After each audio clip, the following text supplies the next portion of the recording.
Azan maghrib tengah berkumandang, menandakan bahwa kami harus segera pergi ke surau dan mengakhiri percakapan dua bersaudara ini. Diteruskan dengan Yasin Bode pada maghrib. Pak D hadir masih dengan gimmick, seolah-olah dia bukanlah pelakunya, di hadapan tamu-tamu keluarga yang jauh. Singkat ceritanya, malam pun tiba. Acara kami lalui dengan lancar, tanpa hambatan. Win masih dengan kondisi yang sama. Bapak pun juga belum menunjukkan tanda-tanda kepulangannya. Jam kini sudah menunjukkan pukul 8 malam. Aku dan Kang Amin bergegas pergi ke TPU untuk menunggu makam Bode. Saat itu kami hanya membawa 2 senter. Dalam perjalanan pun, kami harus melewati rumah Pak D. Min, lihat ke arah rumah Pak D, perintah Kang Amin. Aku langsung menengok kala itu. Kemudian Kang Amin memegang tengkuk belakang leherku.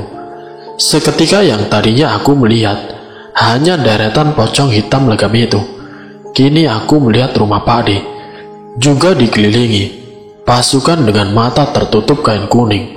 Mereka membawa bambu. Tidak hanya itu, aku melihat beberapa makhluk yang berbentuk separuh kuda berkepala manusia. Kepala kuda itu juga prajurit dengan memakai kain penutup berwarna kuning. Aku rasa itu bukanlah setan lagi. Itu sudah selangkah di atasnya, yaitu siluman. Aku bergidik ngeri. Kemudian Kang Amin melepaskan tangannya kepada tanganku. Kang, apa tadi Kang? Tanyaku. Pak D membuat perjanjian dengan kerajaan gaib itu. Yang kamu lihat pocong itu adalah penjaga Pak D pribadi. Karena setauku Pak D memang menganut ilmu hitam. Namun selayaknya sebuah perjanjian, pasti ada sebuah kesepakatan. Karena di sini Pak D bersekutu dengan Raja Jin. Pak D pun juga dikawal oleh beberapa utusan kerajaan itu. Apabila sewaktu-waktu Pak D melanggar kesepakatannya, prajurit itulah yang nantinya akan membinasakan Pak D. Jelas Kang Amin masih dengan berjalan. Aku tidak bisa berkata-kata lagi. Kenapa Pak D sampai bertindak sejauh itu? Hanya karena harta yang tidak seberapa, dan belum tentu rencananya itu berhasil. Konsekuensi yang ia hadapi justru lebih besar. Nyawa adalah taruhannya. 20 menit berlalu, kami pun sampai di TPU. Tidak usah bertanya berapa banyak yang kulihat kala itu. Banyak sekali, penuh. Tapi bersama Kang Amin, mereka bahkan enggan untuk mendekatiku. Mereka hanya mengamati dari kejauhan saja. Kang, Akang benar-benar tidak tahu itu serbuk apa ya? Tanyaku kembali memastikan, sembari menggelar tikar di samping makam Bode. Belum tahu. Yang bisa aku curigai bersama Bapak, itu serbuk bambu itu. Tapi alangkah baiknya kita menunggu Bapak dulu. Aku yakin saat ini Bapak bersama Pak Ramin sedang mencari cara. Karena setauku, Pak Ramin sendiri dulu adalah penganut ilmu hitam sebelum ia sadar. Aku rasa sedikit banyak Pak Ramin bisa menjelaskan runtutan kejadian ini akan bermuara kemana. Jelas Kang Amin.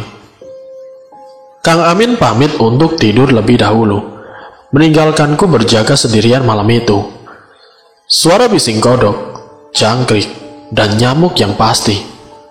Suara mereka berkolaborasi menjadi satu. Biarpun kalian menjaga kuburan Bodemu, tunggu saja giliranmu. Aku akan menghabisi saudaramu. Lagi-lagi aku mendengar suara Pak D. Buru-buru aku menyalakan senter, menyenteri seluruh area TPU malam itu. Namun hasilnya nihil. Tapi aku merasa ada sesuatu yang bergerak di pohon, tepat di atas kepalaku. Sembari menelan ludah, karena ketakutan, aku memberanikan diri menyenteri pohon itu. Buang! Sesuatu jatuh tepat di pangkuanku. Kepala Bode yang gosong seperti terbakar. Mata putih dengan mulut menganga, persis seperti di saat-saat terakhirnya. Kemudian aku mendengar lagi suara orang tertawa. Aku mengarahkan senter tepat di depan gapura TPU. Itu adalah Pak D.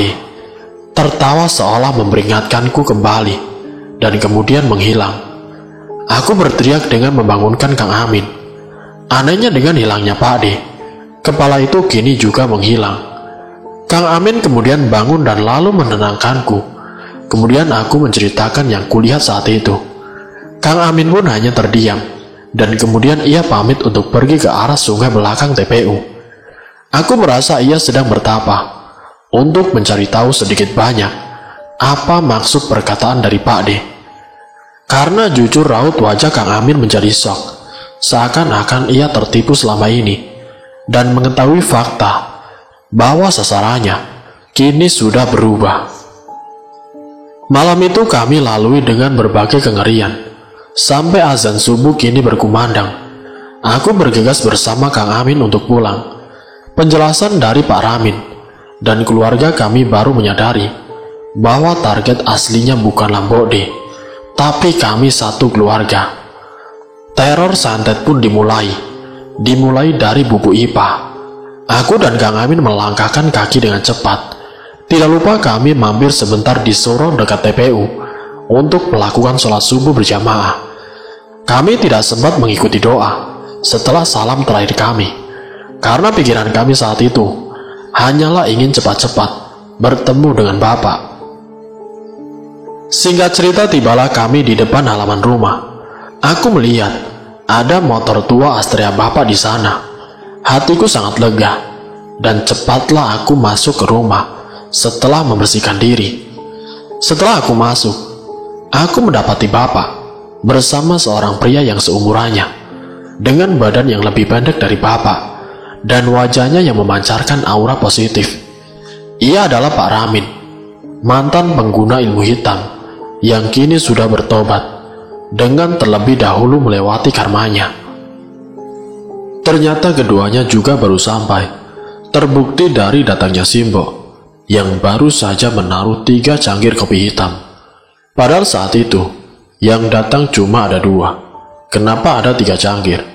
Dan ternyata yang satu adalah untuk proses ritual Win nanti. Sebelum menemui Win, kedua orang tua itu kini berbincang. Aku dan Kang Amin ikut duduk di sebelah Bapak. "Ini Samin?" tanya Pak Ramin. "Iya Pak, anak laki-laki bungsu saya," jawab Bapak. Pak Ramin tersenyum ke arahku. Aku sebisa mungkin membalas dengan senyuman. "Coba Leh, kamu minum kopinya." Disodorkannya kopi di cangkir padaku, yang katanya ini buat Win. "Tapi Pak, bukannya ini kopi buat Win?" tanyaku.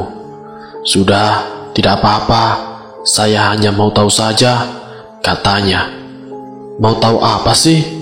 Aku pun melirik ke arah Bapak untuk meminta persetujuannya. Dan akhirnya Bapak pun mengangguk. Aku pun menuruti untuk meminum kopi itu. "Bagaimana Leh? Manis?" tanya Pak Ramin. "Iya Pak, manis, enak," jawabku. Pak Ramin tersenyum, dan kini ia menatap ke arah atas kepalaku bersama dengan Bapak. "Samin memang sudah ada bakat dari lahir. Darahnya itu darah segar kalau kata orang bilang, jadi lebih riskan," Bapak menjelaskan kepada Pak Ramin. "Mereka berdua membahas apa sih? Kang, ada apa sih?" tanyaku kepada Kang Amin. "Kopi tadi tidak dipakai gula, tapi katamu manis. Karena kamu itu sebenarnya dikasih penjaga sama Bapak, makanya Pak D tertarik untuk menjadikan kamu sekutunya. Meskipun penjagamu bukan sama dengan penjaga Bapak, tapi setidaknya penjagamu sama kuatnya dengan punya Bapak," jelas Kang Amin. Aku semakin melongo. Aku yang kukira adalah orang yang paling spesial di muka bumi ini, karena diberikan berkat bisa melihat makhluk halus. Ternyata orang-orang ini lebih spesial lagi. Konon katanya, makhluk halus itu sangat suka sekali dengan kopi hitam, tentu tanpa gula. Apabila ada seorang manusia yang disuguhkan kopi itu, namun merasakan rasa manis, Itu menunjukkan bahwa dalam dirinya ada makhluk lain, entah sebagai penjaga ataupun parasit. Makhluk itu akan menunjukkan wujudnya, namun hanya orang tertentu yang bisa melihat, bukan orang yang memilikinya. Sehingga aku pun tidak mengetahui bagaimana bentuk penjagaku. Tapi Kang Amin bisa melihatnya, seorang tinggi besar dengan pakaian raja. Setelah itu Pak Ramin kini bangkit untuk menuju ke kamar, di mana Win saat itu masih terbujur kaku. Dalam perjalanan ke arah kamar, aku sempat berbisik kepada Bapak. "Pak, nanti aku mau cerita," kataku. "Sudah tahu, kakakmu yang memberitahukan Bapak," jawab Bapak. "Hah? Semenjak kapan Kang Amin cerita? Kan Kang Amin baru bertemu Bapak pagi ini bersama aku." "Kang?" tanyaku yang saat itu ada di sebelah Kang Amin. "Tadi malam di sungai," jawabnya. Hebat, Kang Amin pun bisa telepati kepada Bapak. Dengan bertapa, aku mengira Kang Amin lagi berduel dengan Pak D. Ternyata justru berkomunikasi jarak jauh dengan Bapak. Aku pun kembali dibuat kagum olehnya. Aku sempat berpikir, Kang Amin justru mencari kodok malam itu untuk dijual. Ternyata aku salah. Pak Ramin kini duduk di depan samping Win berada. Kondisi Win semakin berantakan, karena juga berhari-hari ia tidak makan atau minum. Masih dengan air mata yang terus bercucuran dari kedua mata putihnya. Artinya, "Mbah, tolong aku." Pak Ramin kemudian merapalkan doa. Matanya terbejam, fokusnya ada di Win. Setelah beberapa saat, tangan Pak Ramin kini meraba bantal milik Win. Dibukanya bantal itu, sama dengan bodi, berisi barang-barang aneh, seperti paku, silet, rambut, tulang belulang. Namun bukan itu yang ia cari, melainkan sebuah bambu. Namun saat itu tidak ada. Beda dengan bodi. Pak Ramin pun terkejut. Seharusnya ada. Jika memang targetnya adalah keluarga Bapak, Win adalah cucunya. Seharusnya ini adalah bagian dari santet itu. Pak Ramin sudah kalang kabut. Bagaimanapun, begitupun kami yang semakin cemas, melihatnya dengan susah payah mencari keberadaan bambu itu. Namun tidak lama, Win tertawa. Tubuhnya sehat seperti sedia kala. Matanya sudah kembali. Kemudian ia duduk. "Tertipu kalian," sambil tertawa terbahak-bahak. Kali itu suara Pak D. Win berbicara dengan suaranya, sambil terus tertawa, dan kini justru memuntahkan sesuatu yang menjijikkan. Kelabang, tulang belulang, rambut dan darah keluar dari mulutnya. Dan seketika ia pingsan. Setelah Win pingsan, Bapak, Pak Ramin dan juga Kang Amin langsung mengambil posisi masing-masing. Pak Ramin berniat untuk memberikan pengobatan, sedangkan Bapak dan Kang Amin berniat untuk memfokuskan pelindungan sementara kepada Win. Tapi semua salah. Benar kata Pak D, kami semua tertipu. Setelah semua fokus kepada Win, Mbak Ipa, Mbak Mi dan juga Mbak Mi, Kang Salim dan Simbo yang terakhir kejang-kejang dalam waktu yang bersamaan. Kecuali Kang Amin, Bapak, aku dan Tumi. Mereka kejang dengan mata yang berubah menjadi putih, hingga kemudian kaku. Aku menangis berteriak, meminta pertolongan. Bapak, hentikan Pak. Pak, Simbo, Kakang sama adik kenapa Pak? Teriakku dari luar pintu kamar. Seketika mereka menghentikan proses itu, dan kemudian menemuiku. Bapak sangat kalang kabut. Kang Amin menangis sembari mendekap Simbo. Aku pun menangis mendekap tubuh kakakku yang lain. Tumi menangis bersembunyi karena takut. Bajingan, kita tertipu, marah Pak Ramin. Bapak dan Pak Ramin tidak tinggal diam. Bapak langsung mengambil posisi untuk kembali bertapa, sekiranya memberikan perlindungan kembali kepada orang-orang yang terkena ilmu itu. Aku masih menangis melihat kondisi ini. Namun kini aku membantu Kang Amin untuk memosisikan tubuh Simbo dan kakak untuk disejajarkan. 5 orang itu kini terbujur kaku seperti mayat hidup. Kang Amin pun kemudian mengambil kain jarik untuk menutupi tubuh mereka sampai batas leher ke kaki. Dan setelahnya Kang Amin ikut bergabung dengan Bapak untuk membantunya memberikan perlindungan. Aku menghampiri Tumi untuk menenangkannya dan memberikannya arahan agar tidak jauh-jauh denganku. "Tenang, Duk, masih ada Akang. Mbok dan yang lain akan baik-baik saja," rangkulku. Meskipun aku masih dengan manik mata yang sok, tapi aku berupaya menenangkan Tumi adalah yang utama. Tumi masih menangis sampai ia takut untuk keluar kamar. Aku pun membiarkannya di sana, dan kurasa Bapak juga sudah kembali memberikan perlindungan. Aku kemudian keluar kamar, dan tiba-tiba aku merasakan ada sesuatu yang bergerak dalam perutku. Kembali, binatang-binatang melata, rambut dan tulang-tulang kecil lancip bercampur darah keluar dari mulutku. Aku sempat kesakitan, dan berlangsung sekitar 30 menit. Aku merasakan sakit teramat sangat, namun tidak sampai membuatku terbujur kaku, layaknya Simbo dan juga keempat kakakku. Saat aku menoleh ke arah 5 orang itu, kudapati kini keranda di atas mereka masing-masing. Aku menangis kembali tidak tentu, sembari berharap Bapaklah yang memenangkan pertarungan gaib ini. Celakalah Pak Ade yang membuat kami seperti ini. Aku sampai gelap mata berdoa seperti itu, dan aku masih berpikir saat itu, apa maksud kami tertipu? Aku membulatkan tekad setelah ini. Aku akan mencari tahu ini semua kepada Pak Ramin setelah ia bisa mengatasi kekacauan ini. Singkat ceritanya, sepertinya mereka sudah selesai melakukan pertapaan itu. Kemudian aku melihat Win.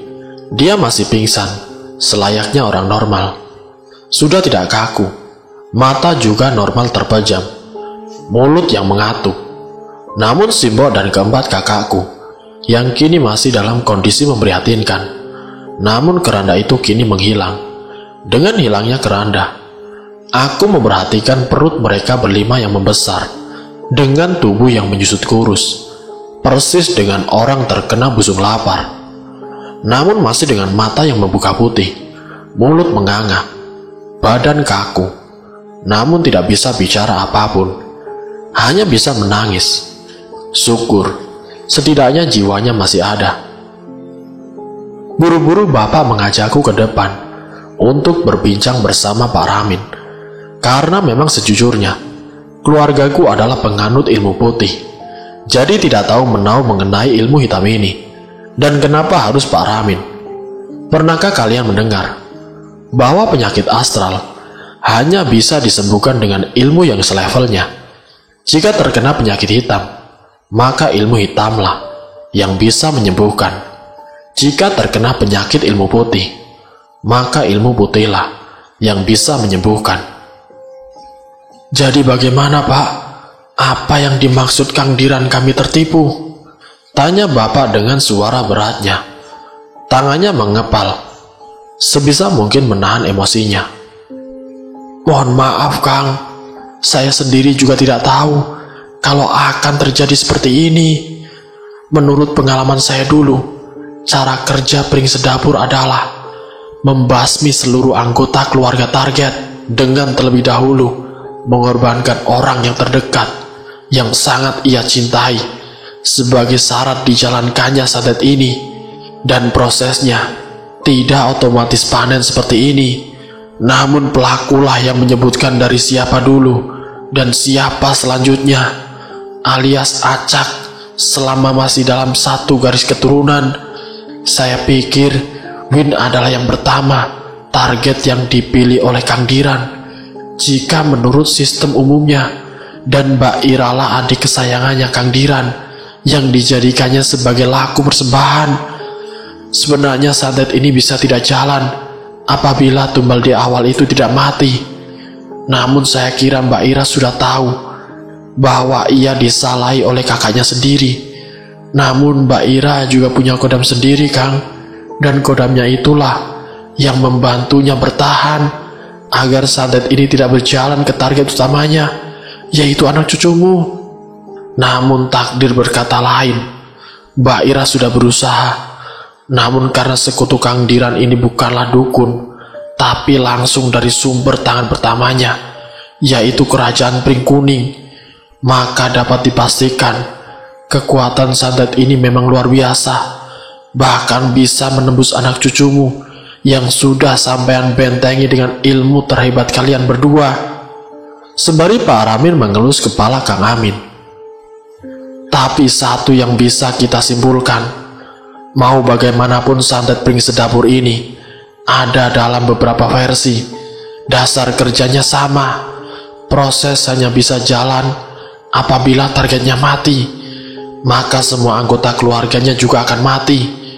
Win bukanlah target, ia hanya sebagai pengecoh agar kita merasa seolah-olah dialah targetnya. Karena kerja umumnya adalah acak, bukan berurut. Tapi sebelum ilmu ini sampai ke cucumu, semua anakmu lah target pertamanya. Melihat yang pertama kali terkena adalah Ipa, kita lihat bagaimana Ipa bisa bertahan. Jika ia bisa bertahan, semua akan baik-baik saja. Namun jika Ipa tidak bisa, saya mohon maaf, semua usaha kita akan sia-sia. Karena santet ini memanglah sangat ganas. Dan saya baru tahu kenapa Ipa. Bukankah dia pernah mengambil bambu di bawah bantal Mbak Ira saat ia merawatnya?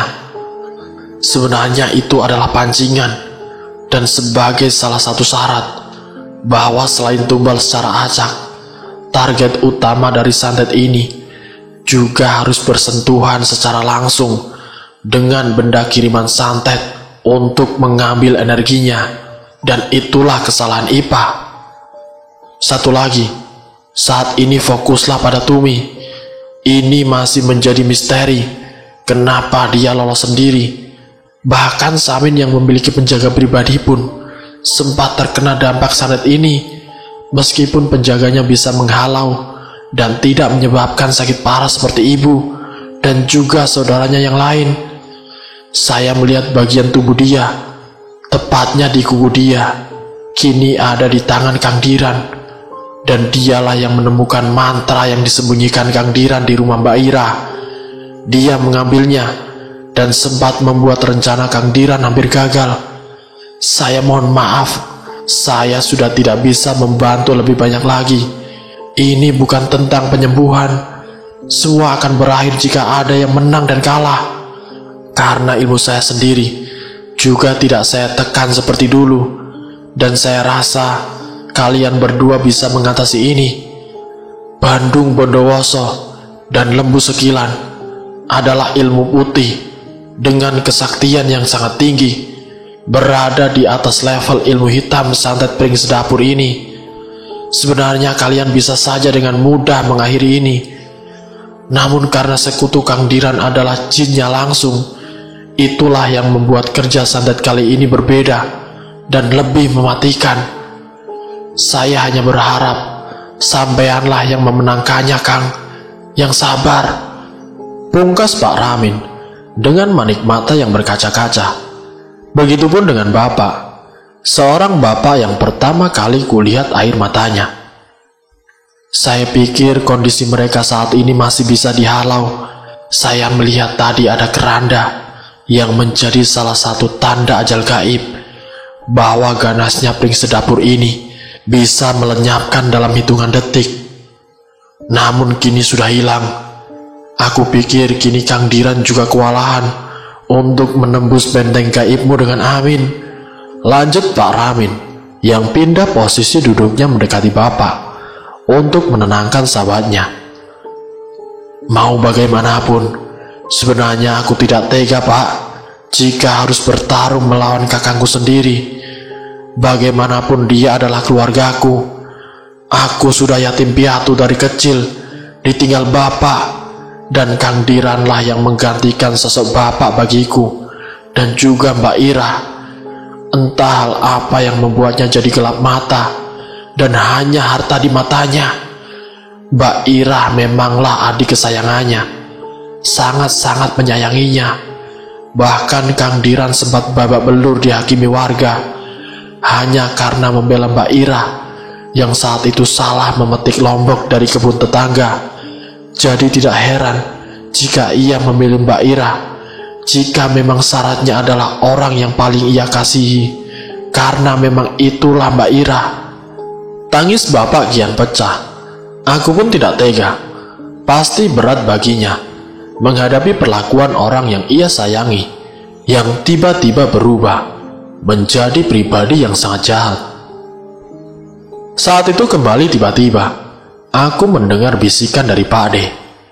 Bapakmu tidak akan bisa membunuhku. Kalian semua akan mati di saat bulan purnama. Belum sempat aku mengatakannya kepada bapak, aku kembali merasakan sesuatu yang aneh di perutku, dan kemudian memuntahkan kembali benda-benda menjijikan itu, bercampur dengan darah segar. Aku pun kembali merasakan sakit yang teramat sangat di perutku. Bapak dan Kang Amin bergegas untuk menggotongkan dan melakukan mantra untuk melindungiku. Begitupun dengan Pak Ramin yang membantu untuk meringankan rasa sakitku malam itu. Setelah beberapa menit, akhirnya rasa sakit itu kian pudar, namun sisanya masih terasa. Aku lemas dan diberikan perintah untuk berbaring saja. Namun aku masih sadar saat itu. Bapak terlihat sangat marah. Feelingku mengatakan, Bapak menemui Pak Ade. Bapak terlalu sembrono. Padahal santet ini adalah ilmu yang bisa dibilang jarak dekat. Semakin dekat jarak dengan si korban, ilmu ini akan semakin kuat. Tapi Bapak tidak peduli, dan sepertinya ia percaya diri dengan kekuatan yang ia punyai. Oh iya, bagi kalian yang menanyakan di mana suami Mbak Ipa dan juga anak keduanya, mereka tidak diberitahu apa yang kini terjadi, karena saat itu juga belum ada HP. Mereka berdua sudah disuruh pergi kembali ke rumah si suami dengan mengamankan anaknya. Mbak Ipa berpesan, jangan sekali-kali datang ke sini, kecuali mereka menerima pesan dari Mbak Ipa sendiri. Kembali kepada Bapak, karena aku khawatir dengan Bapak, aku melangkah mengikuti Bapak tertati-tati. Meskipun saat itu Bapak sudah ditemani Kang Amin dan Pak Ramin, tapi aku tetap ingin memastikan Bapak baik-baik saja. Aku tidak mau jika Bapak dan Kang Amin ikut menjadi seperti Simbok dan keempat kakakku. Sampai pada di bawah pohon beringin, kembali aku melihat rumah Pak D yang penuh dengan pocong hitam, beserta dengan deretan para prajurit berseragam serba kuning. Kian banyak jumlahnya. Bapak tidak sampai masuk ke dalam rumah Pak D. Pak D pun keluar. Agaknya ia mengetahui tamunya malam itu. Ia tertawa di balik pintu rumahnya, tanpa mengatakan apapun. Namun Bapak berteriak, "Terus no laku santetmu, entai nono sasi suro, rogo sukmone sopo sing mati kang, menungso bejat," teriak Bapak, yang artinya adalah, lakukanlah sesukamu santetmu itu. Tunggu bulan suro, jiwa raganya siapa yang akan mati. Dasar manusia bejat. Aku merinding tatkala mengetahui bahwa kini Bapak menerima tantangan peperangan itu. Alih-alih menuruti rasa belas asihnya kepada kakaknya. Karena jujur aku merasa Bapak selama ini tidak membalas. Bukan karena ia tidak mampu, karena dia menahan. Mau bagaimanapun, itu adalah kakak kesayangannya. Aku merinding saat Bapak menerima tantangan peperangan ini. Pak D masih diam, tidak berkata apapun. Dia mengangguk dan beberapa menit kemudian berkata, "Lihat anak perempuanmu," sambil kepalanya mengarahkan ke arah sumur. Dari balik pohon beringin, aku melihat Tumi dengan mata putih dan mulut menganga. Ia berdiri di samping sumur dengan tangan yang meraba-raba tali timba sumur itu. Aku pun berlari dan berteriak, "Allahu Akbar, Tumi, jangan Bu." Aku, Bapak, Kang Amin, dan Pak Ramin berlari menghampirinya. Biur, kami terlambat. Tumi kini menjatuhkan dirinya. ke dalam sumur sedalam kurang lebih 10 meter itu. "Tidak, Tumi!"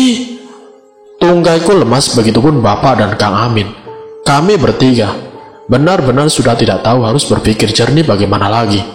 Bahkan Bapak yang kukenal baik akan pengendalian emosinya, kini seperti orang kesetanan saat melihat Tumi menjatuhkan dirinya. Bapak bahkan nekat mau menyelamatkan Tumi sendirian dengan ikut menjeburkan dirinya ke dalam sumur tua itu. Mustahil bagi Tumi untuk bisa selamat. Dalam posisi kedalaman 10 meter itu juga penuh dengan air. Beruntung kala itu Pak Ramin menahan Bapak, menenangkannya untuk kemudian mencari bala bantuan. Pak Ramin kemudian langsung datang ke balai desa malam itu dengan tujuan menyebarkan berita melalui toa untuk mencari bantuan. Kala itu semua warga berbondong-bondong datang ke sumur untuk bersama mengeluarkan Tumi, baik hidup ataupun mati. Sampai akhirnya segala upaya telah kami lakukan. Tubuh Tumi kini berada di permukaan. Aku langsung memeluk tubuh bungsu kami yang malang, bungsu kami yang kini sudah tidak bernafas, bungsu kami yang sudah wafat. Tangisku pecah, sepecah-pecahnya. Aku tidak kuasa menahannya, karena Tumi adalah adik kesayanganku. Tubuhnya kini tidak kaku lagi, justru lemas dengan mata yang tertutup. Innalillahi wa inna ilaihi roji'un. Kami tidak menceritakan kepada warga yang saat itu berkerumun memadati sumur. Kami diam membisu bersama rasa sesal yang kami emban masing-masing. Andai saja aku bisa menemani Tumi di rumah, hal ini tidak akan terjadi. Begitupun Bapak dan Kang Amin. Aku yakin saat ini mereka juga sedang merutuki diri sendiri. Andai saja mereka tidak termakan emosi dengan meninggalkan Tumi sendiri, pasti hal ini tidak akan terjadi. Namun semua hanya pengandaian sebagai imbas kata penyesalan. Saat itu akulah yang menggotong tubuh Tumi untuk terlebih dahulu kami bersihkan di dalam rumah, sembari menyiapkan segala bentuk persiapan pemakaman. Namun kami lupa bahwa saat itu Mbok dan 4 saudara kami yang lain juga sedang terbujur kaku dengan perut yang kian membesar. Warga pun melihatnya. Mereka pun ketakutan. Aku yakin mereka tahu bahwa saat itu keluarga kami terkena santet pering sedapur. Dengan melihat kondisi di dalam rumah, tidak satupun dari mereka berani membantu kami mengurusi jenazah Tumi. Hanya Pak Ramin. Aku tidak bisa menyalahkan mereka, tidak mengutuk mereka yang tidak mau membantu, karena konon katanya apabila ada sebuah keluarga yang terkena santet pering sedapur ini dan ia sedang dalam posisi sakit atau meninggal, para pelayat dilarang untuk mengucapkan kata kasihan, baik dalam hati maupun lisan. Hal itu dapat menyebabkan kutukan itu juga mengenai keluarga pelayat yang saat itu mengucapkan kata kasihan pada korban. Juga beberapa ada yang percaya, bahkan untuk melayat saat jenazah masih ada pun sebuah pandangan. Boleh melayat apabila jenazah si korban santet sudah dimakamkan, untuk menghindari kutukan tersebut mengenai dirinya. Oleh karena itulah, aku bisa paham yang saat itu warga satu persatu mulai pulang dan membiarkan aku, Bapak dan Kang Amin dan juga Pak Ramin mengurusi sendiri proses pemandian sampai sholat jenazah Tumi. Kami dengan sisa tenaga kembali mengurus jasad Tumi, membersihkannya, kemudian menyiapkan pengafanan, memandikannya dan kemudian menyolatkannya. Aku mengerti sekarang kenapa hanya Tumi yang terkena kutukan dengan cara yang berbeda. Kuku, Pak De hanya memilih bagian tubuh Tumi, bukan kami yang lainnya. Ini hanya asumsiku, bahwa Tumi tidaklah dimusnahkan, hanya sebagai bagian dari proses pembinasaan satu keluarga ini. Pasti ada alasan di baliknya.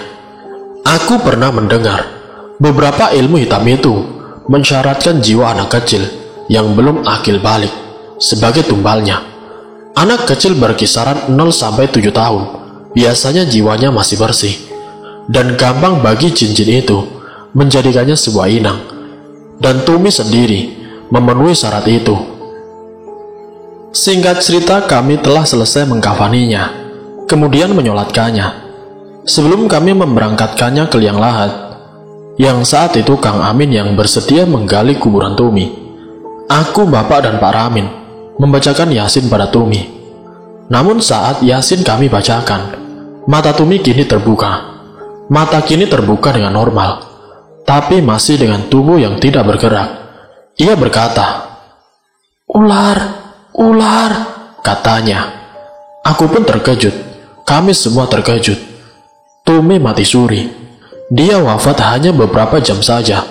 Dan setelah ia bangun, ia berkata ada ular. Benar, aku melihatnya. Kini ada ular berwarna kuning, dengan manik mata merah, melilit tubuh Tumi yang terkafani. Tentu bukan ular nyata, ini ular gaib. Dan saat itu juga, Bapak meneriaki Kang Amin untuk kembali. Saat itu Kang Amin dan Bapak kembali merapalkan mantra. Aku yang tidak tahu apa-apa saat itu, sedikit lega bahwa adikku kembali, meskipun masih belum normal seutuhnya. Aku mau mendekatinya, tapi dilarang oleh Pak Ramin. Dan kemudian beliau berbisik, "Jangan, ular itu adalah raja kerajaan bambu kuning. Jika kamu melewati garis ini, perlindungan yang bapakmu dan Amin berikan akan sia-sia. Kutukan bisa berpindah padamu." Jelas Pak Ramin. Saat itu aku baru sadar, memang bapak memberikan garis dengan garam tepat 1 jengkal dari posisi kami duduk. Dan saat itu aku hanya bisa mengamati Tumi yang terus berkata ular-ular tanpa berkedip sama sekali. Jiwa Tumi masih ditahan sama ular itu. Bapak dan Amin saat ini masih bertarung dengannya. Amin memerintahkan segala bentuk bantuan jin untuk menundukkan ular itu. Dan bapakmu memberikan perlindungan kepada Amin, tambah Pak Ramin. Aku sesekali melihat Kang Amin dan bapak. Matanya terpejam. Raut wajah mereka selalu berubah sepersekian detik. Terkadang biasa, terkadang mengernyitkan dahinya, dan terkadang seperti orang yang menahan sakit. Begitupun ular itu, yang terkadang berhenti melilit dan seolah-olah merasakan sakit, kemudian melata lagi. Sampai pada akhirnya, Kang Amin mengepalkan tinjunya, dan kemudian meraih garam pembatas. Aku kaget saat tiba-tiba ia berteriak, "Mati kowe! Mati kamu!" Sembari melemparkan garam itu ke arah ular yang melilit tubuh Tumi. Kemudian ular itu kini terbakar api berwarna biru dan seketika lenyap. Dengan lenyapnya ular itu, Tumi mengerang kesakitan, seperti orang sesak nafas. Kemudian ganti bapak yang mengambil alih. Ia mendekati Tumi dan memberikan sebuah irisan bambu untuk kemudian dimasukkan ke dalam mulutnya. Namun Tumi memberontak. Akhirnya Kang Amin membantu bapak. Aku bertanya kepada Pak Ramin, "Pak, apa yang dimasukkan oleh bapak ke mulut Tumi, Pak?" Tanyaku. "Itu pantangan." "Pantangan? Memang Tumi kenapa, Pak?" Tanyaku dengan cemas.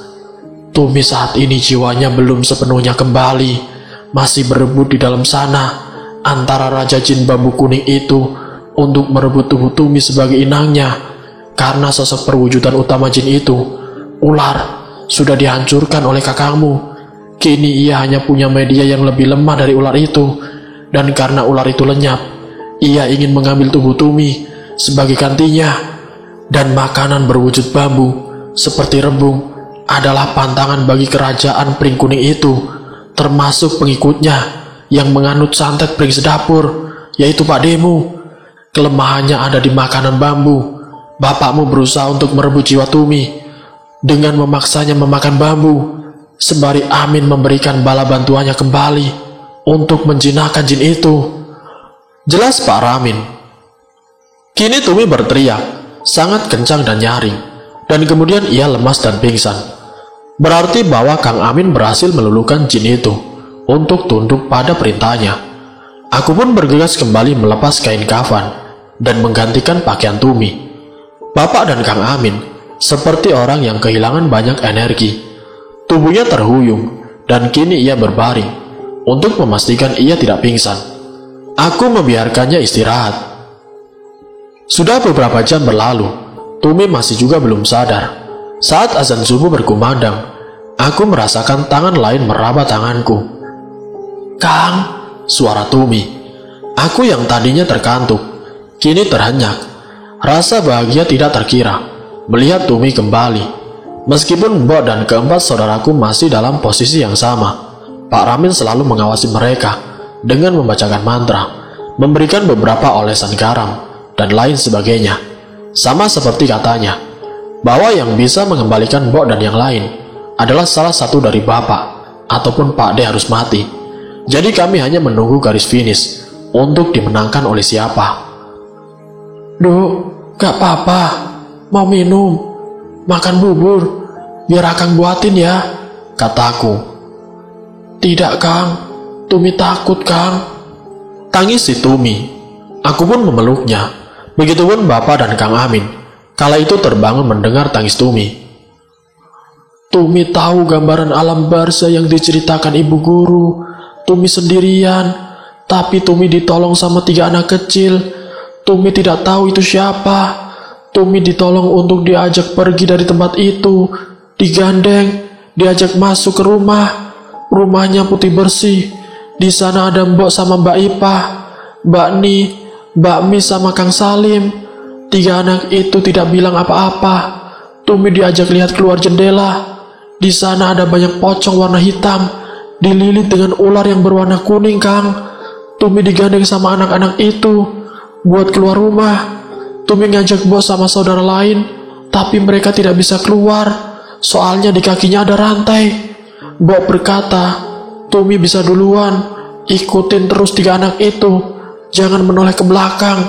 Meskipun takut melewati pocong hitam itu, dan setiap kali bersentuhan dengan mereka, Tumi merasa panas. Akhirnya Tumi bisa, dan tiba-tiba anak itu balik lagi ke rumah putih itu, Kang. Tumi ditinggal sendirian, sampai akhirnya Tumi sudah tidak ingat apa lagi. Kang, siapa 3 anak baik itu, Kang? Tanya si Tumi. Aku hanya diam. Aku tidak tahu harus menjawab apa, karena memang aku tidak tahu jawabannya. Aku pun melirik Bapak. Bapak tersenyum. Itu kakakmu, Nak. Kakakmu yang belum sempat lahir, belum sempat tumbuh seperti kamu, Dok. Bayi bajang, sela Pak Ramin. Apa itu bayi bajang, Pak? Tanyaku. Pak Ramin kini memindahkan posisinya di dekatku, setelah ia selesai mengurusi Mbok dan yang lain. Itu saudaramu, jauh sebelum dirimu.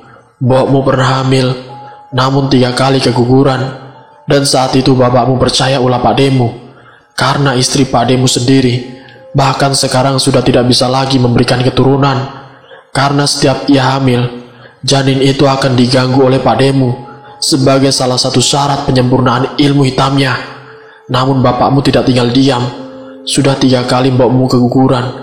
Ia kemudian bertapa untuk bagaimana caranya ilmu lembu sekilan bisa ia bagikan ke mbokmu yang saat itu mengandung Ipah. Jadi Ipah sebenarnya adalah kakakmu nomor 4, bukan yang pertama. Mereka yang pertama, kedua dan ketiga adalah mereka yang ada di 3 makam belakang rumahmu. Sampai akhirnya usaha bapakmu tidak sia-sia, pelindungannya cukup kuat. Sampai akhirnya Ipah sampai dengan Tumi bisa tumbuh dengan sehat, selayaknya bayi. Meskipun mereka tidak bisa hidup di dunia, mereka juga hidup di alam lain. Bayi bajang, apabila orang tuanya memerlukannya dengan baik, dalam artian mengirimkannya doa selalu, memberikannya perhatian, dengan sering menyekar atau minimal membersihkan kuburannya, sudah bisa dipastikan ia bisa menolong saat keluarganya terkena praktek ilmu hitam. Namun jika bayi bajang diperlukan buruk dan dibuang layaknya sampah tidak guna, ia justru akan menjadi parasit bagi keluarganya, menempel sampai keluarganya itu menderita sakit gaib dan berujung meninggal. Itulah bayi bajang, bayi yang suci, bayi yang masih bisa dimanfaatkan dengan baik atau buruk, tergantung induknya. Jelas Pak Ramin panjang lebar. Saat ini ketiga kakakmu itu juga sedang berusaha menjaga Mbok dan saudaramu dari pocong dan ular itu, sehingga tidak sampai seperti Tumi tadi, tidak sampai diambil jiwanya. Hanya saja saat ini memang kutukan dari Pak Demu masih ada di dalam diri mereka. Ibu bapakku, lalu bagaimana dengan Pak De sekarang? Bukankah Kang Amin sudah menundukkan jin bambu kuning itu? Bukankah jin itu adalah bos Pak De? Tanyaku yang masih keheranan. Aku memang sudah menaklukkan rajanya, aku sudah memberikan tali padanya, sehingga ia bisa bergerak sesuai dengan perintah. Tapi kini Pak Demu bekerja sendiri, tidak dengan bantuan para jin itu. Ini pun ia masih cukup kuat, karena Pak De sudah menekuni ilmu ini dengan waktu yang cukup lama dan matang. Perjanjiannya dengan jin itu hanya sebagai bentuk tambahan bala tentara saja. Beda dengan dukun yang mati itu, ia adalah budak, sedangkan Pak De adalah rekan kerjanya. Jelas Kang Amin. Aku kini mengerti bahwa Pak De setidaknya sudah kehilangan separuh kekuatannya dengan ditaklukkannya jin itu di tangan Kang Amin. Tapi prinsesi Pak De juga tetap harus diwaspadai. Pasalnya aku bisa menebak akan melancarkan serangan yang lebih tidak masuk akal karena ia tengah murka. Sedangkan malam 1 suro tersisa 3 hari lagi. Namun keadaan masih belum tahu akan dimenangkan siapa. 3 hari sebelum 1 suro datang, yang kata Bapak tepat memasuki malam itu, bulan akan berpendar dengan sempurna, membentuk sebuah purnama tanpa celah. Dan aku pun masih bertanya, kenapa harus menunggu sampai malam 1 suro? Apa tidak bisa jika kita selesaikan lebih cepat saja, agar semua keadaan bisa kembali normal? Namun pertanyaanku saat itu tidak dijawab. Aku pun saat itu tidak memikirkannya, karena pikiran sudah kalut, hanya memikirkan nasib keluargaku saja. Namun di umurku yang sekarang, setidaknya aku mengerti mengapa tragedi traumatis masa kecilku itu harus bertepatan dengan malam 1 suro. Beberapa masyarakat di Jawa meyakini bahwa pada malam 1 suro, makhluk tak kasat mata yang telah lama berdiam dan energinya tidak terlalu solid, maka pada malam 1 suro mereka akan keluar tanpa terkecuali dengan energi yang solid dan sangat kuat. Dipercaya juga bahwa pada malam 1 suro, arwah dari tumbal praktek ilmu hitam atau jiwa yang masih dibelenggu di suatu dimensi astral akan mudah untuk melepaskan dirinya agar bisa keluar dari tempat di mana mereka dipenjara. Mitos lainnya juga mengatakan bahwasanya kebanyakan masyarakat Jawa juga percaya pada malam 1 suro terdapat larangan tertentu yang hendaknya dipatuhi. Misalnya larangan tidak boleh bepergian jauh pada malam 1 suro. Hal tersebut menjadi pantangan, karena malam 1 suro adalah malam di mana makhluk tak kasat mata berkeliaran tanpa syarat. Hal itu juga bertujuan untuk menghindari orang-orang awam dari godaan makhluk gaib yang dapat mencelakai mereka. Namun bagi penganut ilmu tertentu, seperti Bapak, Kang Amin dan Pak De, malam 1 suro menjadi malam di mana mereka akan mendapatkan kekuatan penuh apabila ia memanfaatkannya dengan tirakat atau bertapa tepat di bulan purnama. Hal ini menguntungkan bagi mereka untuk merekrut para bantuan makhluk gaib untuk menjadi bagian dari dalam peperangan antara saudara ini, dan mudah juga bagi jiwa mbok dan kakak-kakakku yang lain untuk bisa lepas dari rantai gaib yang Pak De berikan dan kemudian keluar dari belenggu dimensi astral yang Pak De gunakan saat itu. Malam itu kami merasa semua sudah sedikit membaik. Pak De setelah kejadian Tumi tidak terlihat seharian ini. Padahal aku sering mengecek dari pintu belakang rumah, tapi Bapak dan Kang Amin tidak membuat celah sama sekali. Aku sendiri kini bisa melihat berbagai bentuk makhluk halus ada di sekitar rumah kami. Namun bukan makhluk seperti pocong atau kuntilanak, melainkan makhluk dengan bentuk yang aneh seperti cloning. Sebagian ada yang berkepala kuda, bertubuh manusia. Ada sosok full memakai jubah putih, namun tingginya ada sekitar 3 meter. Sosok manusia dengan kepala bercabang 3. Sosok perempuan Jawa, memakai selendang dan pakaian serba hijau. Sosok seperti kera, namun perutnya besar, seperti pewayangan bagong. Sosok kerajaan dengan memakai pakaian perang. Dan yang paling aku takuti adalah sosok perempuan dengan tubuh ular bersisik emas. Sosok itu melilit rumah kami, namun wajahnya sangatlah cantik. Saat aku mengetahuinya malam itu, aku buru-buru menghampiri Kang Amin untuk memberitahukan semuanya. Aku mengira itu adalah kiriman dari Pak De yang akan menyerang kami. Namun jawaban dari Kang Amin membuatku terkejut. Bukan, jin itu di bawah kendaliku. Mereka mulai malam ini masih dalam tahap berjaga. pada malam 1 suro nanti, saat malam purnama, mereka akan terbebaskan untuk saling menundukkan satu sama lain dengan penjaga yang Pak De punya. Jika kamu tahu, pocong hitam itu adalah makhluk yang sangat setia pada tuannya. Begitupun kekuatannya juga cukup besar. Mereka semua yang di sini berniat untuk menundukkan para pengawal Pak De untuk menjadi anak buahnya, jelas Kang Amin.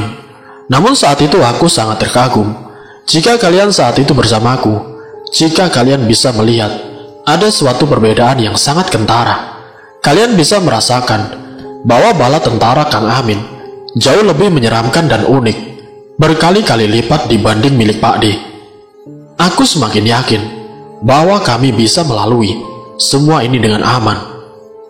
Aku hanya bisa membantu Bapak sebatas ini. Bapak berkali-kali lebih hebat dariku, Min.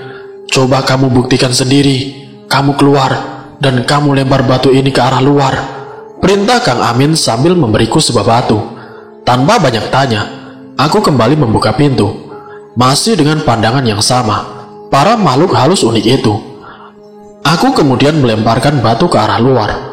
Luar biasa, batu itu hancur berkeping-keping. Batu itu bahkan tidak bisa terlempar jauh, seperti ada dinding gaib yang mementalkan batu itu kembali dan menghancurkannya berkeping-keping. Aku kemudian berlari menemui Kang Amin lagi dengan mata yang terkagum-kagum. "Kang, batunya hancur. Itu perisai Bapak. Kok aku nggak lihat ya?" kataku. "Iya, tidak bisa, Min. Kamu tidak bisa lihat. Bahkan aku saja tidak bisa. Hanya Bapak yang bisa. Tapi masing-masing dari kita juga sebenarnya sudah diberikan oleh Bapak, namun tidak terlalu kuat. Perisai Bapak itu bertujuan juga untuk menahan para jin di bawah kendaliku ini berbalik menyerang. Karena sejenak apapun, mereka hanyalah makhluk rendahan yang tidak bisa dan tidak boleh kita percayai. Sehingga Bapak berjaga-jaga jika suatu saat jin itu kembali berbalik untuk menyerang."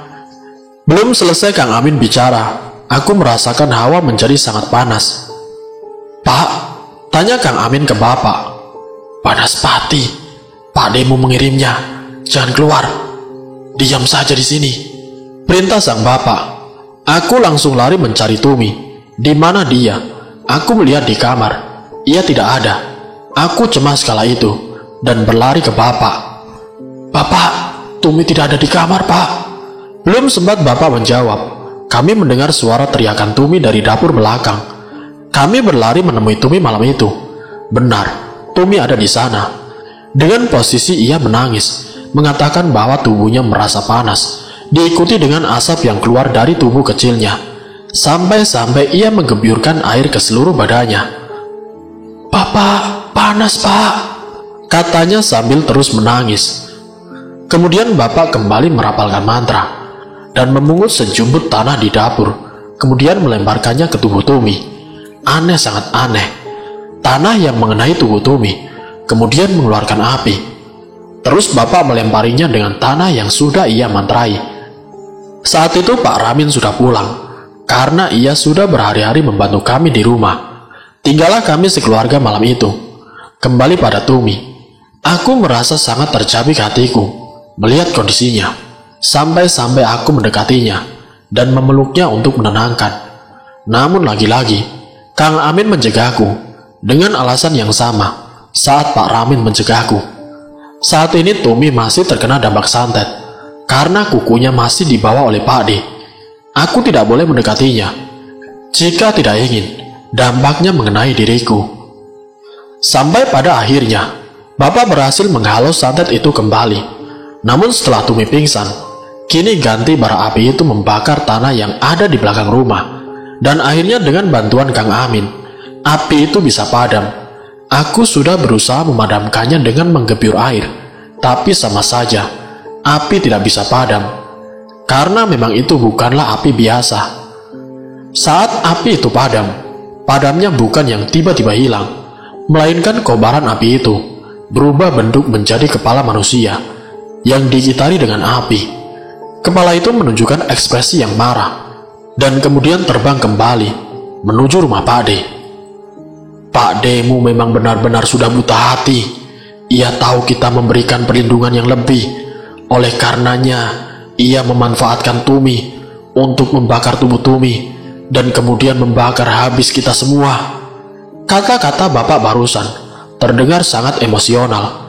Ada rasa sedih, marah dan kecewa yang bergabung menjadi satu. Tapi aku bersyukur hingga pada akhirnya usaha bapak dan Kang Amin tidaklah sia-sia. Kami menggotong Tumi yang pingsan saat itu, hingga kemudian ia terkena demam. Bapak kembali memantrai Tumi. Aku kira perlindungan yang diberikan kepada Tumi akan lebih baik daripada yang diberikan pada aku.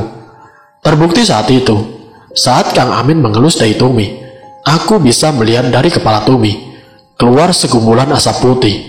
Kemudian asap itu berubah menjadi sosok bersorban putih dengan tinggi 3 meter yang aku lihat di halaman belakang. Ternyata Kang Amin menyuruhku untuk menjadi pengawal Tumi. Bahkan sampai sekarang, di umur Tumi yang ke-49 pun, sosok itu masih menjaganya atas perintah dari Kang Amin. Aku sedikit lega. Malam itu kami lalui dengan suara gagak yang terus-terusan berputar di rumah. Gagak itu sudah beberapa hari ini selalu berputar.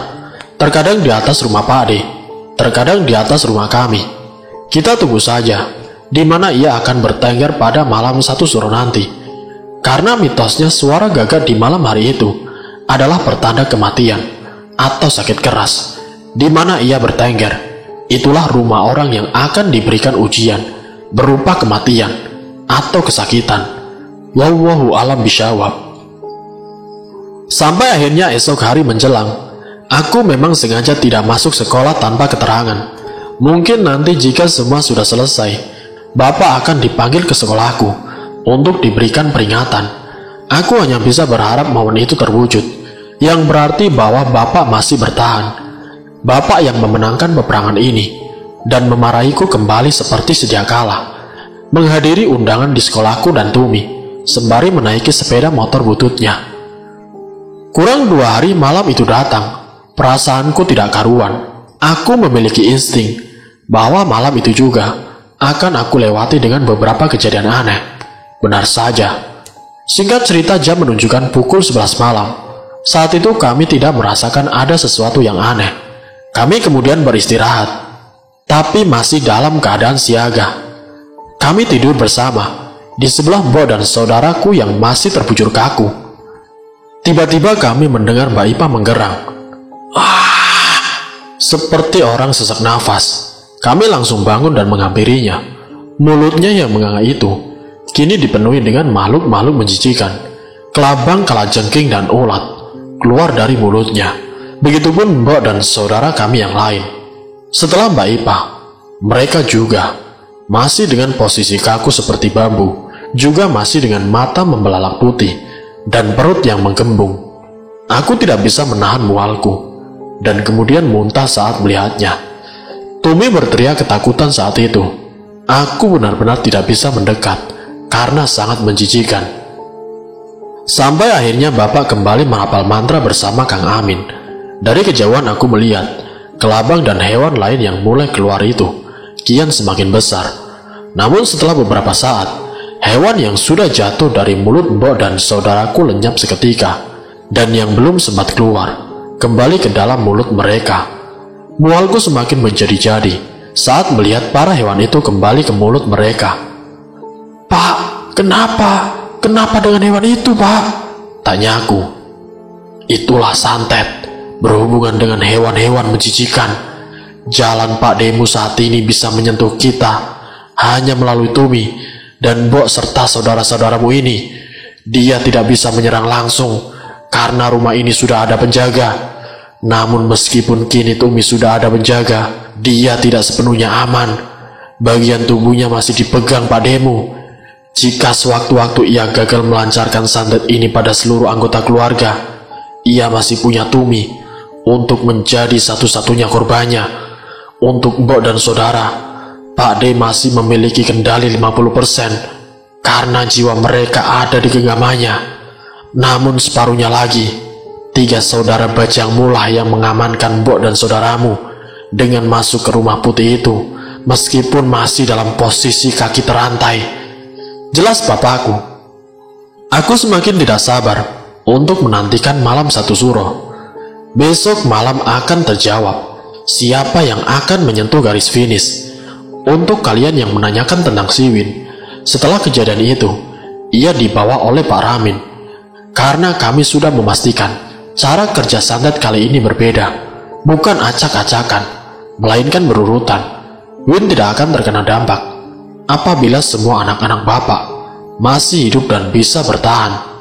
Win hanyalah sebuah pengecoh yang disetting oleh Pak D, sama persis skenarionya dengan proses santet piring sedapur pada umumnya, sehingga justru keberadaan Win di rumah tidaklah aman. Setelah memastikan Win terlindungi, dia dibawa oleh Pak Ramin untuk tinggal sementara di rumahnya. Pagi kini menjelang, menandakan akhir dari bulan besar dalam hitungan kalender Jawa. Hari ke-29 dan besoknya adalah awal bulan baru, yaitu 1 Suro. Setelah kejadian semalam, aku tidak bisa tidur, memikirkan bagaimana nanti malam akan berlangsung, yaitu malam 1 Suro. Kang, tidak apa-apa kan? Pasti kita bisa kan, Kang? Tanyaku. Insya Allah, hidup mati kita pasrahkan pada Allah Subhanahu wa Ta'ala. Kita hanya bisa berusaha untuk yang terbaik, jawab Kang Amin. Tapi Bapak sudah berhari-hari ia bertapa, tidak makan tidak minum. Tubuh tuanya kini terlihat semakin lemah. Sore menjelang azan maghrib berkumandang, kami tidak ke surau. Bukan semua warga tidak ada yang berani ke surau yang berjarak hanya 6 meter dari rumahku. Karena yaitu, mereka takut akan kejadian yang menimpa keluargaku. Bahkan Pak Raminlah beberapa hari ini yang selalu mengumandangkan azan, karena yang lain tidak ada yang berani. Samar-samar dari balik jendela, aku selalu melihat ke langit. Bagaimana bulan hari ini? Apakah benar akan purnama, tepat di puncak malam? Aku menunggu dengan Tumi. Sesekali mengecek keadaan mendung sore itu, sehingga bulan hanya tampak separuh. Tum, kalau terjadi apa-apa sama keluarga kita, misal Akang atau yang lain tidak selamat, kamu bisa kan jaga diri baik-baik? Kemarin malam Akang tidak bisa tidur. Akang sudah nulis di buku belajar kamu resep-resep makanan Mbok. Akang juga sudah nulis biasanya di mana Akang menyimpan stok sabun, odol dan lain-lain. Akang juga sudah bersihin lemari kamu. Kalau mau ambil baju, jangan mulai dari bawah ya, nanti bisa berantakan lagi. Aku bahkan tidak bisa melanjutkan kata-kataku. Air mataku bercucuran. Begitupun dengan Tumi. Tum, maafin Mbok ya, yang setiap hari selalu ngomelin kamu. Maafin Bapak, yang setiap kamu ajak ke lombamu tidak bisa datang, karena harus cari uang. Maafin Kakang dan Mbak Yumu, semuanya. Kalau tidak bisa nepatin janji buat main terus sama kamu, buat terus jagain kamu. Kataku terisak. Tumi hanya terdiam menangis dan menggelengkan kepalanya. Sampai akhirnya, Bapak merangkul kami dari belakang. Bukan seharusnya kamu yang minta maaf, Le. Maaf kalau Bapak selama ini tidak jujur sama kalian. Bapak berusaha baik-baik saja agar kalian tidak khawatir, kalian aman, kalian bisa terus melanjutkan cerita kalian, lukis kisah yang baik dengan berbagai warna. Jangan berhenti untuk terus berbuat baik, meskipun kalian bukan orang baik, tetap menjadi orang yang bermanfaat dimanapun kalian berada. Ingat ya Le, ingat ya Nduk, kata bapakku. Aku terkejut, hatiku sangat hancur. Aku masih tidak mengerti apa maksud dari bapak. Namun aku bisa merasakan kalimat bapak itu mengandung sebuah kalimat perpisahan, seakan-akan itu adalah kalimat terakhir yang bisa bapak sampaikan. Bapak, ada apa Pak? Tanyaku terus memeluknya. Tidak apa-apa Le, jawabnya lembut seperti bapak yang kukenal. Namun pelukan bapak malam itu sangatlah erat. Kemudian ia melepaskannya untuk kemudian beralih ke Simbok. Bapak mencium dahi Simbok dan saudaraku lainnya. Aku kemudian melihat ke arah Kang Amin. Ia juga bercucuran air mata, seakan ia tahu apa maksud dari bapak. Kang, ada apa Kang? Tanyaku memaksa, tanpa jawaban, dan kemudian ia berlalu kembali untuk bertapa bersama bapak. Bulan sebentar lagi sudah menunjukkan bentuk yang kian sempurna. Jam juga sudah menunjukkan pukul 10 malam. Suara gagak juga masih terdengar mengitari rumah kami berdua. Aku mengecek ke pintu belakang, melihat bagaimana Pak D saat itu. Barisan pocong itu kini membungkuk menghadap rumah Pak D, dan Pak D ada di sana dengan melihat ke rumah kami. Seketika terdengar ledakan yang begitu keras dari dalam rumah. Aku sempat menoleh ke dalam rumah, hingga pada saat aku melihat kembali keluar, pocong itu kini berbaris di sekitar rumah kami, masih tidak bisa melewati perisai Bapak. Aku kemudian berlari setelah mendengar suara Tumi. "Kang, Bapak Kang!" teriaknya. Aku sempat melihat bulan saat itu sudah sempurna utuh purnama. Aku kemudian berlari ke dalam rumah, melihat Bapak dengan posisi duduk, memejamkan matanya, namun darahnya keluar deras dari mulutnya, membasahi bajunya sampai terbatuk-batuk. Dan yang paling membuat aku ngeri adalah jari Bapak kini hancur sebagian. Jari tangan kirinya hancur seperti terkena ledakan. Kukunya pun menghilang. "Pak, sudah cukup. Biar aku saja, Pak." Kang Amin lantas membantu kian ekstra. Saat Kang Amin menggantikannya, Bapak sudah tidak sadarkan diri, tapi ia masih bernafas. Aku segera mengambil kain untuk menghentikan pendarahannya sebisa mungkin. Raut wajah Kang Amin terlihat sangat kesulitan saat ia bertapa, dan kemudian lagi terdengar ledakan. Kali ini arahnya dari luar. Aku meninggalkan Tumi, berpesan padanya untuk terus menekan pendarahan Bapak. Aku mengecek kembali dari balik pintu belakang. Kini semua makhluk yang tadi menjaga rumahku kini beralih ada di rumah Pak D. Ledakan tidak sekali dua kali, tapi berkali-kali terdengar dari dalam rumah Pak D. Sampai suara Pak D pun terdengar. "Setan kamu, setan!" Dengan teriakan yang kian terdengar seperti orang kesakitan. Setelah memastikan kini serangan berbalik arah, aku kembali lagi ke dalam rumah, dan kini kudapati Mbok dan keempat saudaraku terbangun dengan mata normal, tapi masih seperti orang yang sesak nafas. Tubuhnya sedikit demi sedikit telah lemas, dan sampai akhirnya mereka kembali sadar, terbatuk-batuk dan langsung menemui Bapak. Tangisan kian pecah. Aku kembali melihat situasi yang terjadi di luar. Teriakan istri Pak D juga sangat nyaring terdengar. Sampai pada akhirnya semua makhluk aneh itu kini lenyap seketika. Pocong hitam juga lenyap, dan malam itu juga baik Bapak maupun Pak D tidak sadarkan diri. Masih belum ada yang menang ataupun kalah. Aku langsung menemui Kang Amin untuk meminta penjelasan apa yang telah terjadi. Namun Kang Amin meresponnya dengan air mata dan buru mengecek Bapak. "Alhamdulillah," kata Kang Amin. "Bapak kenapa, Kang?" tanyaku terisak. "Bapak bagi tugas denganku, dan Bapak mengambil bagian yang paling beresiko. Bapak berniat melenyapkan kuku Tumi dari tangan Pak D agar Tumi bisa aman. Namun jiwa Bapak sendiri yang ke sana, bukan perantara orang lain ataupun makhluk lain. Dan itu sangat beresiko, karena Bapak secara tidak langsung berhadapan langsung dengan kodamnya Pak D. Setahuku pilihannya hanya ada dua. Bapak akan mati dengan menukar jantungnya dengan barang milik Pak D atau kuku Tumi secara sukarela, ataupun Bapak bisa melawan penjaga Pak D meskipun Bapak harus terluka alias melindungi diri sendiri, dan itu juga berisiko yang menjadikan Bapak seperti sekarang. Aku masih bersyukur Bapak tidak apa-apa meskipun jarinya hancur, dan tugasku saat penjaga Pak D melawan Bapak, aku harus mengambil alih untuk menyerang dengan mengendalikan jin itu. Sampai akhirnya jin itu berhasil mengambil penjaga Pak D yang merupakan sudah menjadi bagian dari dirinya. Bisa dibilang Pak D saat ini tidak sepenuhnya hidup, tapi juga tidak mati. Termasuk pocong-pocong itu kini sudah tidak ada.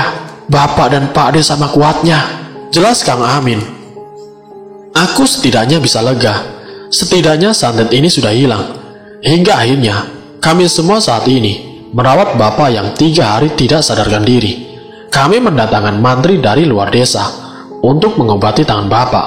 Begitupun suami Mbak Ipah, kini ia kabari untuk datang ke rumah. Setelah semua aman, kami berkumpul. Setelah beberapa hari Bapak tidak sadarkan diri. Kini ia tersadar. Ia baik-baik saja, namun dengan kondisi tangan yang sudah cacat. Sampai akhirnya, kami semua lega melihat bagaimana kondisi Bapak saat itu. Kondisi kami semua juga semakin membaik. Baru saja tersadar, Bapak langsung bertanya kepada Kang Amin. "Bagaimana Pak Demu?" Tanya bapakku. "Pak De masih ada Pak, tapi sudah kehilangan semua pengikutnya, termasuk penjaganya. Jadi Pak De mungkin sekarang juga sedang merenggang nyawa. Aku belum melihatnya." Jelas Kang Amin. "Kang, ngapain ke rumah Pak De sih?" cecar si Tumi. "Bagaimanapun juga, dia keluarga kita, Tum," bantah Kang Amin. Ada raut wajah lega Bapak pagi itu. Tapi aku lupa memberitahu sesuatu, bahwa aku melihat burung gagak di malam satu suro bertengger di atas rumah Pak De. Namun karena kondisi saat itu sudah kembali membaik, aku tidak mengatakannya kepada siapapun. Aku hanya diam dan memendamnya sendiri sampai sekarang. Karena dapat kulihat dengan jelas pada manik mata Bapak, begitu sayangnya ia pada kakak yang sudah menjahatinya. Maka dari itulah, bagaimanapun dendamnya kepada Pak De, ia pasti juga akan sangat terpukul apabila Pak De harus pergi seperti Bodeira. "Mbok ditolong anak kita." Tiba-tiba Bapak memecah keheningan dengan bertanya kepada Simbok. "Iya Pak, mereka tumbuh dengan baik, menjadi anak yang baik di sana. Mereka menjaga kita semua yang tadinya ada di sebuah tempat gelap. Mereka tuntun kami untuk masuk ke rumah mereka. Sesekali mereka berusaha melepas rantai kami, tapi tidak bisa. Sampai akhirnya, entah bagaimana, aku melihat mereka tumbuh begitu cepat, hanya dalam waktu sepersekian detik. Tepat malam itu, mereka membantu kami melepaskan rantai, sampai akhirnya kami bisa keluar. Sempat mereka berkata Mbok kepada aku." Air mata Mbok menetes. Mau bagaimanapun bentuknya, 3 makhluk itu adalah anaknya. Anak yang ia harapkan. Namun karena ulah manusia jahat, ia harus merelakan kehidupannya di dunia. Kami juga ikut menangis. Semua menangis, tanpa terkecuali. Sampai akhirnya Bapak mengajak kami untuk menyekar ketiga makam belakang rumah. Kami pun bergegas ke sana, membelakangi rumah Pak De. Kami mendoakan 3 saudara kami yang telah berjuang bersama kami dalam beberapa hari yang sulit itu. Hari-hari di mana hidup atau mati kami diubahnya dari tanda tanya menjadi tanda titik. Namun tiba-tiba kami dikagetkan dengan suara istri Pak De. "Pak, jangan Pak, sadar Pak." Suara Bode Asmi itu adalah istri Pak De. Dan saat kami menoleh, posisi Pak De saat ini ada di belakang Bapak. Sambil membawa pisau, ia menghunuskan pisau itu kepada Bapak. Sekiranya ia masih tidak terima, sekiranya ia masih menyimpan dendam, dan jelek, pisau itu tidak menembus Bapak, tapi justru berbalik menembus dada Pak De, tepat di sebelah kiri, di mana jantung manusia berada. Bukan Bapak yang membunuh, tapi ilmu Bapaklah yang melindunginya. Penjaga Bapaklah yang tidak terima jika miliknya terluka. Seketika itu kami terkejut. Pak De dengan sisa tenaganya masih menahan luka tusukan pisaunya sendiri. Bapak tahu kakaknya sudah tidak bisa diselamatkan. Mau dibawa ke rumah sakit, pasti akan meninggal di perjalanan. Karena Pak De tertusuk tepat di jantung. Selayaknya umat Islam, di penghujung nafas kita wajib untuk mengucapkan syahadat. Jika memang nafas sudah tercekat, ucapkan takbir. Jika masih memang tidak bisa, ucap nama Tuhanmu, Allah. Saat itu Bapaklah yang menuntun si Pak De untuk mengantarkan hembusan nafas terakhir Pak De dengan husnul khotimah, terlepas dari apa yang ia lakukan semasa hidupnya. "Kang, Allah, Allah, Allah." Masih dengan suara tangisan, Bapak menuntun Pak De yang nafasnya kian berat. "Ayo Kang, ingat Allah Kang, ayo Kang," pinta Bapak lagi. Namun yang terucap dari mulut Pak De adalah lemah getih. Dengan nafas sudah ada di ujung, Pak De pun meninggal dunia saat itu, dalam keadaan belum bertaubat, dalam keadaan masih menyimpan iri dan dengki, dan dan dalam keadaan tidak menyebut nama Tuhannya. Astaghfirullahaladzim. Tangisan kami semua pecah. Kami harus kehilangan satu lagi anggota keluarga kami. Ditambah saat itu, para warga sama sekali tidak mau mendekati keluarga kami untuk sementara waktu. Kami pun akhirnya mengurus pemakaman Pak D.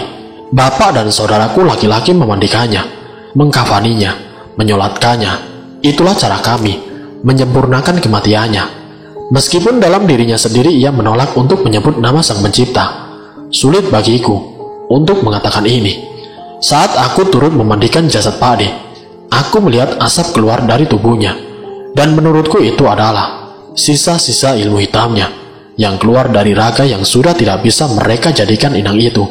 Saat asap itu keluar, tubuh Pak D semakin kurus dan tinggal tulang dan kulitnya saja. Namun perutnya kini membesar seperti busung lapar, persis seperti kondisi Mbok dan saudaraku yang terkena ilmu santet Pak D, Pring sedapur. Dan aku rasa ilmu itu justru kini berbalik padanya. Di akhir hayatnya, kami pun mengantarkan Pak D ke pemakaman, dibantu dengan Pak Ramin dan beberapa teman bapak yang bisa dibilang berisi juga, sehingga mereka tidak menakutkan apa yang warga takutkan. Singkat cerita, pemakaman telah usai.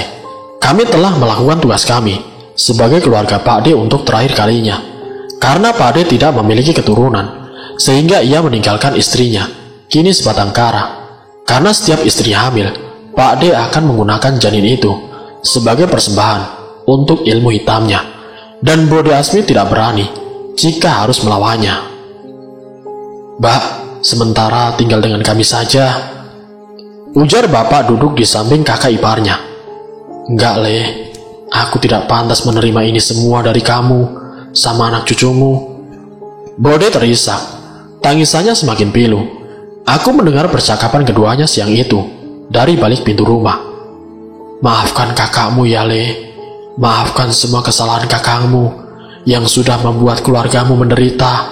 Mau bagaimanapun kakakmu pernah menyayangimu seperti anaknya sendiri," katanya masih terisak. "Apa, Mbak? Apa yang menyebabkan Kang Diran menjadi pribadi yang gelap hati seperti ini?" tanya bapak masih sulit baginya untuk mengontrol emosi agar terlihat tegar. Air matanya terus menetes, mengingat harus kehilangan dua kakak kandungnya hampir dalam waktu yang berdekatan. "Dulu sepeninggalan bapakmu, kakakmu mengalami masa-masa sulit, harus menghidupi kamu dan Ira yang masih kecil. Ia harus bekerja banting tulang di tanah asing, di tanah Madiun, tanah yang belum pernah ia jajaki. Setelah ia pindah denganmu, Ira dan bapakmu dari Banyuwangi, dan semua tanah di Madiun ini adalah tanah peninggalan dari ibumu sebelum ia ikut ke Banyuwangi, menetap di sana dan meninggal di sana. Setelah ibumu meninggal, bapakmu membawa kalian ke sini untuk tinggal di tanah milik ibumu. Sampai akhirnya, tidak ada seminggu bapakmu meninggal dalam keadaan disantet oleh dukun yang pernah mati di rumpun bambu itu. Kakangmu dendam. Akhirnya ia mempelajari ilmu hitam itu, dan kematian dukun itu juga merupakan salah satu ulah dari kakangmu yang membalaskan dendamnya. Ia bahkan sampai rela mengorbankan janin yang ada di perut istrinya, anak kandungnya sendiri, agar ilmunya semakin sempurna, semakin tinggi ilmu-ilmu hitam, juga akan semakin merubah pribadi seseorang yang tadinya orang itu baik, pasti lama-kelamaan akan luntur karena tuntunan ilmu itu yang selalu merasa kurang karena bisikan dari iblis. Sampai akhirnya ia merasa bahwa ia harus menguasai seluruh tanah peninggalan ibumu, dan mudah baginya untuk menyingkirkan Ira, tapi sulit baginya untuk menyingkirkanmu, karena ia tahu saat masa kecilmu kamu sudah sering tirakat di Banyuwangi sana.